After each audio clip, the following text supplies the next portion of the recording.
It's gonna be about Michael Jackson's Bad album. It's hard to believe it's 37 years ago today, August 31st, 87. I remember it very well. I remember going to get that record at the record stores in Hampton, Virginia. It was at the Coliseum Mall. I remember I walked out the store with the last copy, and the clerk was pointing at me, and I hit the door. I couldn't wait. You know, I just can't stop loving you. It came out, and hearing that song was a trip with him and Sierra Garrett. But then, of course, with the bad video and the hype and the hoopla, because it was like back to school back in the time. If you were the anticipation, how would it be 5 years later? Because he's coming off the biggest selling album ever in Thriller, and the album that for me was the game changer. You know, I might can debate other albums that I like as much as Thriller or how I hold them regard, but it will always be the most important album I ever heard because it was every song was pretty much a hit, and the two that weren't were classics in their own right. Baby, Be Mine, and Lady in My Life, but Bad was the album that had to come behind Thriller. Can you imagine having that? Could you imagine being in his shoes that you dropped two, arguably two of the greatest albums ever and Off the Wall and Thriller, and you come back with Bad? And Bad was like a stadium album. I liked the video to Bad. I wasn't blown away with the song. I thought he could have got more funky with the horns and the groove. I thought it was lacking in the punch. But the video was great, and I loved the story there. But the way you make me feel had that was straight out, takes you back, swing to it.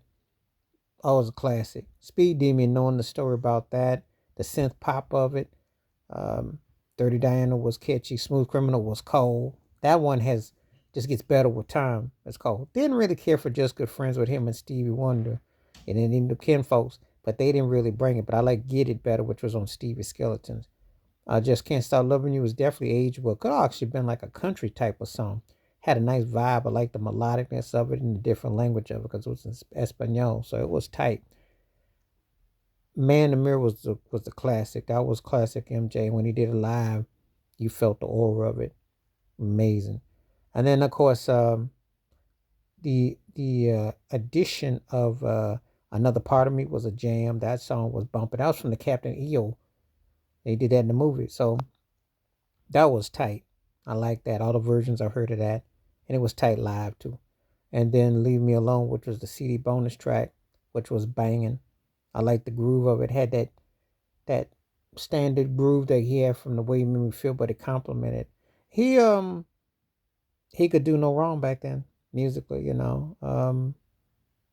He just had and to me, while you can debate Off the Wall and Thriller better or Dangerous better, you know, etc. Bad was like his peak prime, and the tour was big, and he had a lot of outtakes. He had a lot of songs that did make the cut, which, you know, obviously like Fly Away was one of my songs. I like that a lot. Um, and it was actually on this record that he had cut, started on Someone Put Your Hand Out, which he later did for the Dangerous Project. But I'm So Blue was his nod to Donna Ross's marriage, which was one of the most personal songs he'd ever done. Toots Tooman did the harmonica part on that. You get a chance. If you haven't heard that one, that's one of his most introspective songs. That's where he was really intriguing. He had a lot of outtakes during this era. So he was definitely, he made a point of writing more songs for this project because Off the Wall Thriller, he had a few songs on each, but Rod Temperton had done the bulk of it. And so he got in because, like I said, this is where he really made his, you know, and it was the last, cut his chops, and it was his last album era working with Quincy Jones. They trifecta. So it's got a lot of memories on it when I think about it. But the bad era. But what did you think if you were around during that time, or what do you think about the record? What do you think there was a strong follow up to Thriller? Uh, where does it rank in your Michael Jackson album ology? And did you like the sound of it? It had an arena rock vibe to it. It was he actually tried something different with it. It was homemade, but it had a more electro feeling to it. Um, but it was definitely more actually the synergy that he had on that particular record.